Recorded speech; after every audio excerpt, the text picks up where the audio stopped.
Ich erzähle euch von 3 Ratten, die einen Fluss überqueren wollten.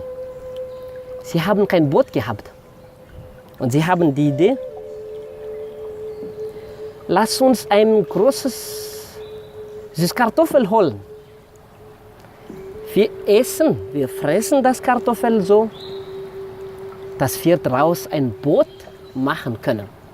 Das heißt, wir essen erstmal die Umrisse und wir fressen auch in der Mitte und so werden wir satt und so werden wir auch unser eigenes Boot haben.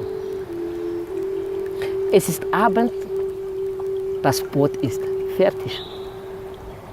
Als das Boot fertig geworden ist, mussten sie erstmal schlafen und am nächsten Morgen haben sie sich auf den Weg gemacht.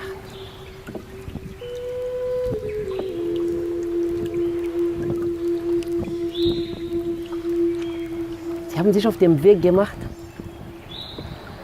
Der kleine Ratte hatte Hunger nach einer Stunde und wollte ein bisschen von dem Boot fressen. Der Große auch. Und sobald die 2 anderen nicht gesehen haben, hat der Große vom Boot geklaut. Und ebenso der Kleine, als die 2 Großen nicht angeschaut haben, hat er auch schnell geklaut. Und so ging es weiter und weiter und weiter,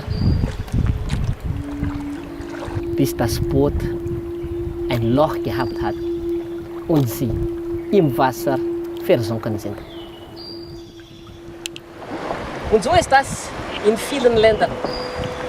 Es gibt große und kleine, die von dem gemeinsamen Boot etwas fressen. Korruption.